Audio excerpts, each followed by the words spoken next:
तो ये एपिसोड आपकी लाइफ ट्रांसफॉर्म कर देगा। हर किताब की एक बर्थ हिस्ट्री होती है और इस किताब का जन्म हुआ है उस ऑथर के हाथ जो ऑस्ट्रेलिया के एक हॉस्पिटल में नर्स का काम करती थी और उन पेशेंट्स का ध्यान रखती थी जो अपनी लाइफ की आखिरी स्टेज में वहां आते थे। इन्हीं पेशेंट से बातचीत के दौरान ब्राउनी ने रियलाइज किया कि हर मरते इंसान के मन में कोई ना कोई रिग्रेट जरूर था और कमाल की बात यह थी कि पेशेंट्स में आपस में कोई सिमिलैरिटी नहीं थी लेकिन उनके रिग्रेट्स सिमिलर थे।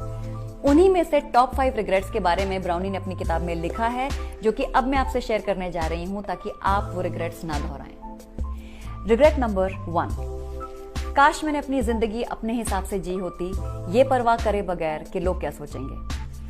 हर मरते इंसान के मन में ये रिग्रेट था कि वो पूरी जिंदगी ये सोचते रह गए कि लोग क्या सोचेंगे और कभी अपने मन की नहीं करी। ऐसे कपड़े मत पहनो, लोग क्या सोचेंगे, वहां मत जाओ, लोग क्या सोचेंगे, ये मत करो, लोग क्या सोचेंगे।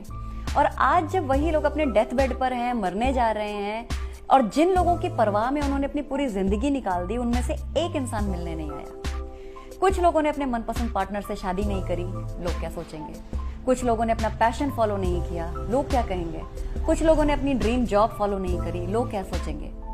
Now I am not provoking you to get rebellious. मैं सिर्फ ये कह रही हूँ कि जिन चीजों में आप बिलीव करते हैं उनके लिए एक स्टैंड लीजिए। अगर आप पूरी जिंदगी यही सोचते रह जाएंगे कि लोग क्या सोचेंगे, लोग क्या कहेंगे, तो एक ना एक दिन ये रिग्रेट आपको भी होगा। रिग्रेट नंबर 2 जो ज्यादातर मेल्स को था वो ये था कि काश मैंने इतना काम ना किया होता, काश मैंने अपने स्पाउस के साथ, अपने पेरेंट्स के साथ ज्यादा टाइम बिताया होता, काश मैंने अपने बच्चों को बड़ा होते देखा होता।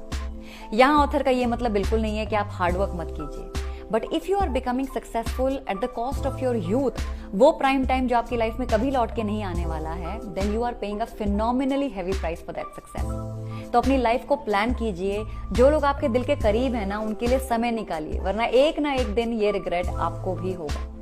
रिग्रेट नंबर 3, काश मुझ में इतनी हिम्मत होती कि मैं लोगों को अपनी फीलिंग्स बता सकती। और फीलिंग्स से यहाँ ऑथर का मतलब सिर्फ रोमांटिक फीलिंग्स नहीं है। काश मैं अपनी माँ को बता सकती कि मैं उससे कितना प्यार करती हूँ। काश मैं अपने भाई से कह सकती कि वो मेरी लाइफ में कितना इंपॉर्टेंट है। काश मैं अपनी कजन को बोल सकती कि एक दिन उसने मेरा कितना दिल दुखाया था। डे टू डे लाइफ में जो लोग हमारे नजदीकी हैं, जो हमारे दिल के करीब हैं, या तो हम उन्हें फॉर ग्रांटेड लेते हैं या सोचते हैं चलो छोड़ो आज नहीं फिर कभी कह देंगे, कहीं रिश्ता खराब ना हो जाए।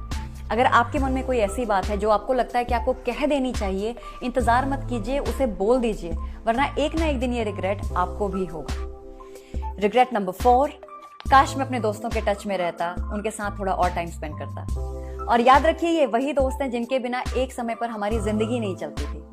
माना अब वो पढ़ाई के लिए बाहर चले गए होंगे, जॉब के लिए बाहर चले गए होंगे, लेकिन we live in a golden era. आप उन्हें फोन कर सकते हैं, वीडियो कॉल कर सकते हैं, टेक्स्ट कर सकते हैं। Please get back to your friends, वरना दोस्तों को खो देने का रिग्रेट आपको भी जरूर होगा। रिग्रेट नंबर 5, काश मैंने अपने आप को खुश रहने दिया होता। हर मरते इंसान ने ये बात मानी है कि उसे पता था उसे किस चीज से खुशी मिलती है, पर उसने अपने आप को वो काम नहीं करने दिया या जिंदगी भर ये सोचा कि उसकी खुशी किसी और से जुड़ी है। आपकी खुशी का कंट्रोल आपके खुद के हाथों में है और इस बात को आप जितनी जल्दी समझ लो ना उतना आपके लिए अच्छा है, वरना ये रिग्रेट आपको जरूर होगा। आपने कभी किसी मरते इंसान को ये कहते सुना है कि काश मैं एक बंगला और बना लेता, काश मैं एक प्लॉट और खरीद लेता, काश मैं थोड़ी ज्वेलरी और बनवा लेती? नहीं ना। मरते समय मटेरियलिस्टिक चीजों का रिग्रेट नहीं होता। रिग्रेट उन चीजों का होता है जो हमारे आसपास थी, हमारी रीच में थी, लेकिन हमने फिर भी उनकी कदर नहीं करी।